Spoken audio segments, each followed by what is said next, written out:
यह एक ऐसे वीर की कहानी है जो कि ज़्यादा प्रचलित नहीं हुई। तो यह दास्तां है असिस्टेंट कमांडर रामकृष्ण वाधवा की, जो कि सीमा सुरक्षा बल में तैनात थे। यह दास्तां आज हम उन्हीं के पॉइंट ऑफ व्यू से सुनाने जा रहे हैं। मेरा नाम है रामकृष्ण वाधवा। मैं 31 बटालियन बीएसएफ की एक कंपनी को कमांड कर रहा था जब 1971 का भारत पाक युद्ध छिड़ा। 3 दिसंबर को पाकिस्तान की वायुसेना ने भारत के 11 वायुसेना के अड्डों पर हमला किया। श्रीमती इंदिरा गांधी ने युद्ध की घोषणा कर दी।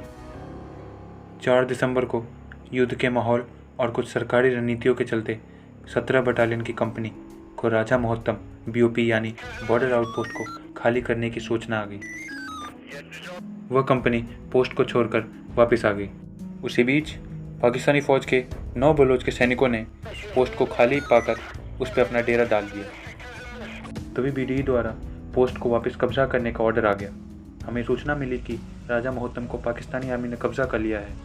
सरकार और हेडक्वार्टर्स चिंतित हो गए थे। राजा मोहत्तम को वापस भारत में जकड़ने के लिए हेडक्वार्टर्स ने मुझे चुना। 31 बटालियन में जितने भी संसाधन थे मैंने सब ले लिया। मैंने कुछ तगड़े जवानों को भी लिया। मैंने फिर प्लानिंग करनी चालू की। मेरे जवानों को राजा मोहत्तम का चप्पा चप्पा मालूम था, इसलिए कोई ज़्यादा दिक्कत नहीं। दुश्मनों ने पोस्ट के अगल बगल बंकर बना रखा था और उसके आसपास माइंस की झड़ियाँ लगा रखी थी। मैंने राजा मोहत्तम को 3 ओर से घेरने का सोचा। इंडियन आर्मी की 5th फील्ड रेजिमेंट्स ने मेरा काम और आसान कर दिया। उन्होंने इस ऑपरेशन की कठिनाई को मद्देनज़र रखते हुए हमें विशेष रूप से आर्टिलरी की मदद का सहारा दिया। रेजिमेंट्स की आर्टिलरी के पास क्यूबेक बैटरी भी थी, जिसे हमें दुश्मन को भेदने का तरीका मिल गया। मैंने इस ऑपरेशन का नाम दिया ऑपरेशन कैक्टस लिली। मैं और मेरे जवान 100 के लगभग 6 की सुबह को निकल गए। हम रात तक राजा मोहत्तम के पास पहुंचे। तभी उनमें से एक ने हमें देख लिया, जिसकी वजह से दुश्मन सक्रिय हो गया और हम पे गोलियों की बौछार करने लगा। हमने अपनी अपनी पोजीशन ले लिया। हम भी उन पर जवाबी कार्रवाई करने लगे। बीएसएफ की एक खासियत है, जो कि हर बटालियन में हर प्रांत से कोई ना कोई होता ही है, जिसने हमें वहाँ बहुत मदद की। पंजाबियों ने जो बोले सो निहाल के नारे लगाए, तो नेपालियों ने जय महाकाली, जिसने दुश्मन को गुमराह कर दिया। पाकिस्तानी आर्मी को लगा कि इंडियन आर्मी की एक बहुत बड़ी फौज आई है और हम उन पर आर्टिलरी फायर तो कर ही रहे थे। फिर क्या था, दुश्मन डरने लगा। हिंदुस्तान की गोली उनके लिए काल बन रही थी। हमारी एसएलआर गन दुश्मनों को अपने शिकंजे में ले रही थी, जिसको देख के 9 बलोच के कमांडर घबराने लगे। उन्होंने पोस्ट छोड़कर भागने का फैसला लिया। उनमें से जो भी सांस ले रहा था वह भाग खड़ा हुआ। पाकिस्तानी आर्मी अपना बहुत सा सामान छोड़कर भाग गई, जैसे गोलियां, राइफल्स, एमएमजी, एलएमजी, वर्दियां और भी बहुत कुछ। मैंने पाकिस्तानी कमांडर की एक बेल्ट रख ली, जीत की याद में। हमने 8 दिसंबर तक पोस्ट को पूरा खाली कर दिया था और हम अब पोस्ट हैंडओवर करने के लिए तैयार बैठे थे। हम राजा मोहत्तम को जीत चुके थे। 9 दिसंबर तक हमें वापस जाने का ऑर्डर आ जाना चाहिए था, मगर ऐसा कुछ भी नहीं हुआ। हमें उल्टा वो पोस्ट थमा दी गई। हम वैसे भी थक हार चुके थे। तभी हम जश्न मना रहे थे। हमें क्या पता था कि ये तो बस शुरुआत है। पाकिस्तानी आर्मी के जनरल्स बहुत ही शर्मसार हो चुके थे। इस शर्मनाक हार से उन्होंने सोचा था कि वह हमारी योजना हम ही पर वापस पलट कर हमें राजा मोहत्तम से खिसका देंगे।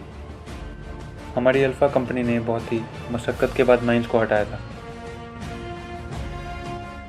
5th फील्ड रेजिमेंट ने अब हमें आर्टिलरी का नियंत्रण सौंप दिया था युद्ध के हिसाब से। 10 दिसंबर को जो भी हमने कैप्चर किया था पाकिस्तानी फौज का, राजा मोहत्तम से सब हमने दिल्ली के नॉर्थ ब्लॉक भिजवा दिया, बस उस बेल्ट को छोड़कर। 11 दिसंबर की सुबह राजा मोहत्तम की जीत सभी न्यूज़पेपरों में छाई हुई थी। 11 दिसंबर को अचानक से हम पे बहुत ही ज़्यादा मात्रा में पाकिस्तानी सेलिंग होने लगी। मैंने तुरंत ही रेडियो ऑपरेटर से कहा, जल्दी से मेरी 5th फील्ड रेजिमेंट से बात कराई जाए। हाँ सर, अभी कराता हूँ। तभी मैंने उनसे कहा कि मुझे आर्टिलरी की सख्त ज़रूरत है, और उन्होंने कहा कि ओके सर, हम अभी राजा मोहत्तम पर आर्टिलरी सपोर्ट देते हैं। उसी बीच पाकिस्तानी आर्मी के जवान आने लगे। हमारी आर्टिलरी ने भी उन्हें करारा जवाब दिया। मैंने कहा कोई भी गोली ज़ाया नहीं जानी चाहिए, क्योंकि हमें दुश्मनों को चुन चुन के मारना है। मेरे जवान वहाँ लोहे की तरह डटे रहे। वह योद्धा थे, एक सच्चे योद्धा। मैंने अपने जवानों को बंकरों में भेजा और कहा एक भी दुश्मन भारत की सीमा में ना घुसे। मेरे जवान दुश्मन को पुतले की तरह तोड़कर राजस्थान की गर्म रेत से उनको वाकिफ़ करा रहे थे। मैं भी अपने सैनिकों को प्रेरित कर रहा था। मैं एक बंकर से दूसरे बंकर और ट्रेंचेस से ट्रेंचेस जाकर उन भारत के वीर सपूतों को प्रेरित कर रहा था। मैं खुद उन्हें गोली सप्लाई कर रहा था। मैंने सोच लिया था कि आज मैं चाहे मर ही जाऊं, मगर राजा महोत्तम को पाकिस्तान के हत्थे नहीं चढ़ने दूंगा। जब मैं रेंग कर एक बंकर से दूसरे बंकर जा रहा था, तभी पाकिस्तान के सेलिंग्स के कारण मेरे से ज़्यादा 2 गज दूर एक सेल आके फटा, जिसकी वजह से मैं चोटिल हो गया। मगर मेरे जवानों को हौसले और गोलियों की ज़रूरत तो थी ही, इसलिए मैंने अपनी चोट को नज़रअंदाज करते हुए वापस से रेंग के बंकरों में जाने लगा। मेरे जवानों की 303 rifle, SLR, carbine, Bren gun, cubic battery और ग्रेनेड पाकिस्तान के सैनिकों को निर्जीव बना रही थी। पाकिस्तान के बहुत से सैनिकों की मृत्यु हो गई। बाकी जो बचे थे वह सब वापस पाकिस्तान की तरफ रुख मोड़कर भाग गए।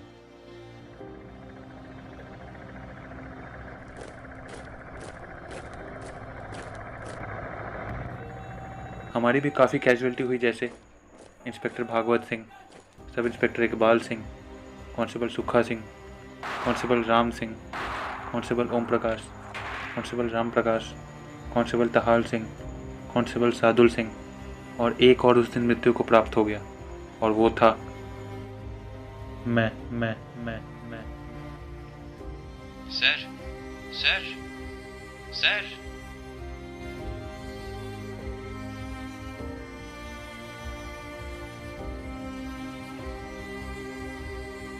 राजा मोहत्तम को सीमा सुरक्षा बल के वीरों ने भारत के नक्शे में वापस जोड़ दिया। श्री RK वाधवा जी चोटिलग्रस्त होने की वजह से वीर गति को प्राप्त हो गए।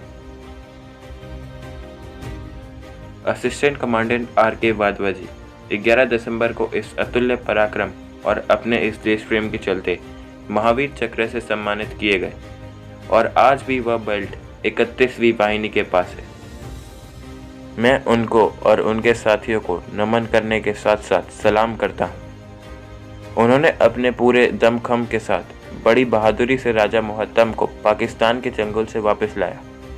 जय हिंद।